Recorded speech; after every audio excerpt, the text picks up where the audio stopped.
Happy belated Father's Day, everybody. I hope the Cowboys got Aaron Rodgers a card.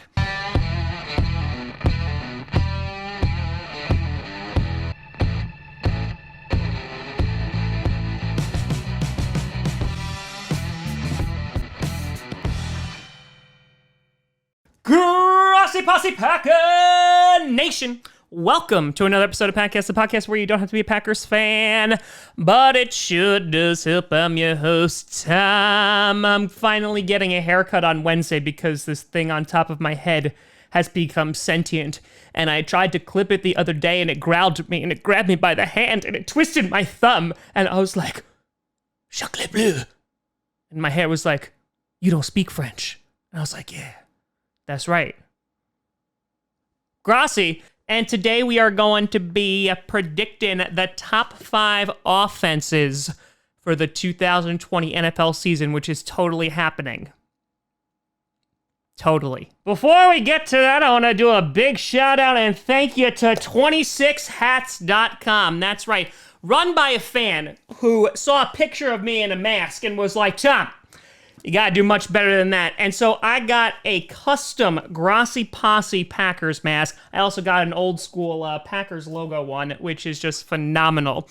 So a big shout out to them. This is not a paid sponsorship in any way, shape, or form, but I really just wanted to thank them and promote them for this awesome mask. They also gave one for Jade, and it's avocados on it. I like it. And if you use the promo code TomGrossi, you save 2 smackaroonies. So head on over to 26hats.com. There's some pretty damn awesome designs over there. Also want to do a big shout out and thank you to some brand new patrons and also YouTube members. First on the patreon.com/TomGrossi comedy front, we got Abdul Aziz Kahile. Yeah, I probably butchered that, and I am so sorry, but thank you for money. And over on the YouTube membership, we got Pee Wee Pierre, Elijah's Daily Sports, and John Parisi. A big shout out and thank you to all of you. So in doing some research for this vid, I had to go back and, of course, look at who were the top offenses from last year. And so broken down by category, the list may surprise you a little bit. In total yards, Cowboys, Ravens, Buccaneers, 49ers, and Falcons. And you're like, Falcons, really? Yeah, Falcons, really. I wasn't expecting that either. In points, you had Ravens, 49ers, Saints, Buccaneers, and Chiefs. Passing yards, Buccaneers, Cowboys, Falcons, Rams, and Chiefs. I know the Rams did something. And rushing was Ravens, 49ers, Titans, Seahawks, and Cowboys. And even first downs, you had the Ravens, Falcons, Cowboys, Eagles, and Buccaneers. So, what does this all mean? Well, it makes sense that the 2 teams you had in the Super Bowl were also in the top 5 in points, because usually you gotta score points to win games. Usually. Someone should tell the Bears that. But I think it's also important to point out that this is why you can't just look at stats and be like, oh, that team is good, because the Buccaneers were in the top 5 in total yards, they were in top 5 in points, and they were the number 1 passing offense. And the Buccaneers were still terrible. So putting that all together, here are the top 5 offenses for 2020. Numero uno, you got the Baltimore Ravens on there. Yeah, I feel like that's just going to make sense.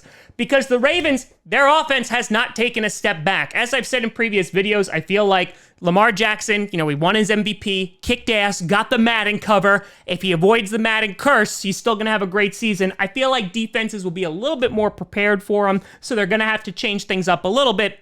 But Lamar Jackson is a playmaker. On top of that, they have Ingram. They went and got J.K. Dobbins from the draft, so I think that they're going to be set in the running game.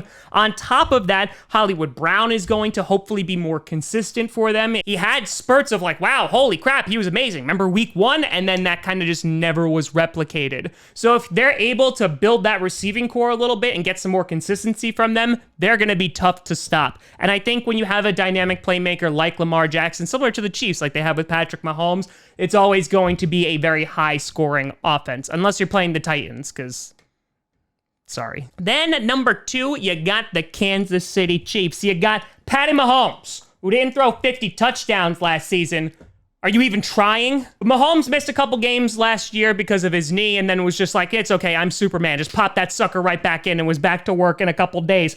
Then you got Tyreek Hill, you got Clyde Edwards-Helaire that they just signed. So this is another offense that have not lost a ton of pieces during the offseason. On top of that, they drafted an offensive tackle with their 3rd pick. And so I think you put all those things together, the Chiefs are going to have a damn good offense in 2020. Now, after this year, when Patrick Mahomes gets paid $1 kajillion, they're going to be a little bit more restricted on the guys that they can sign. But right now, this Chiefs team is going to be damn good this year. Then number 3, you got the Dallas Cowboys. They were number 1 in overall yards last year. They were number 2 in passing yards, and they were number 5 in rushing yards. So they were basically checking off all the categories except the points one.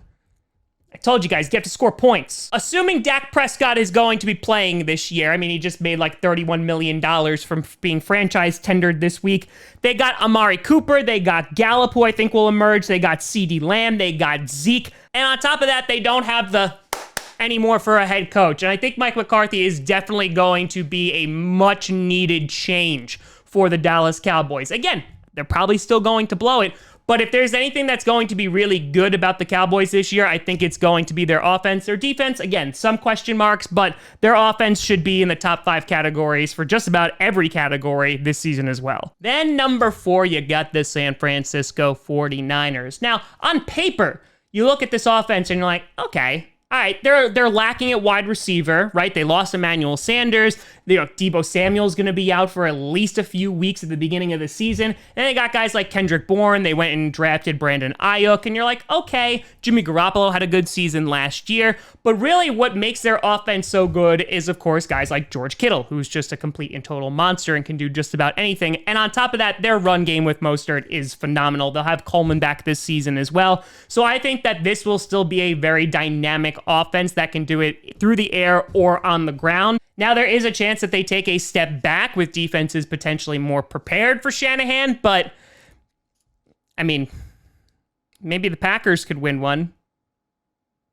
Then before I get to the number 5, I want to do my notable mentions. Teams that could potentially crack the top 5 this year on offense. I think the Falcons can do it. That doesn't mean that they're necessarily going to be good, but they could hit the top 5 just like they did last year. They have Gurley, they have Ridley, of course, they have Julio Jones. Matt Ryan, I think, is going to come in and have a good season as well. So that offense could put up a lot of points and could put up a lot of yards. You have the New Orleans Saints, who are always in contention. They got Emmanuel Sanders. Of course, you have Michael Thomas. On top of that, Drew Brees and Alvin Kamara are one hell of a duo, and so they should be putting up lots of points and yards as well. You also have the Seattle Seahawks with Russell Wilson, DK Metcalf coming back for his second year, and on top of that, they'll actually have a running back that hopefully won't break all the bones in their body. Yeah, the Denver Broncos, who I think are going to be more of a top 10 offense, but with Drew Lock, Noah Fant, Cortland Sutton, Jerry Jeudy, Melvin Gordon, I think that has explosive written all over it, and they could do really well. And the Packers.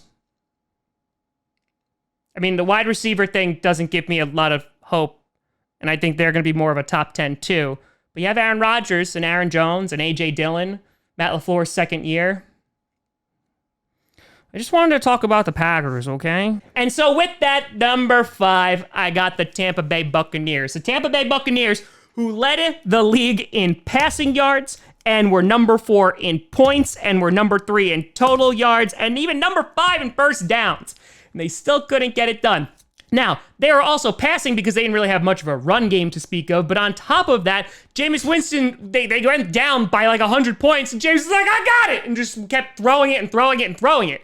Now, I think they're going to have less passing yards than they did last season because you have Tom Brady over there. Just for comparison, Jameis Winston threw over 5,000 yards last year, and Tom Brady only threw 4. Now, you're going in and giving him Jameis Winston weapons like Mike Evans, Chris Godwin. Of course, you'll have O.J. Howard and then Gronkowski. I think that this will be a top 5 offense, or at least has the potential to, but I'm not thinking they're going to be at the top of the passing record, but they will be higher, I think, for points because they're just going to be a more efficient team. They got Keyshawn Vaughn from the draft so they can help out Ronald Jones. And so now they'll be a little bit more of a balanced football team, and that's why a lot of people are ranking them so high, and I think that there's a good possibility they have a top 5 offense. But let me know what you think down in the comments below. Is there a team I'm missing? Is there a team I'm sleeping on? Is there a team I have ranked too high? Say the Packers are being slept on, please. Let me know what you think down in the comments below. You can always send me at TomGrossiComedy.com or at TomGrossiComedy on all social media. See down below. Check out podcasts on SoundCloud, iTunes, Google Play Music, Spotify, and of course YouTube. And a big shout out and thank you to all the patrons over at patreon.com/TomGrossiComedy and the YouTube members. But thank you so much for watching. We'll do defenses tomorrow. I'm Tom Grossi. And as always, go Pack Go. Ugh!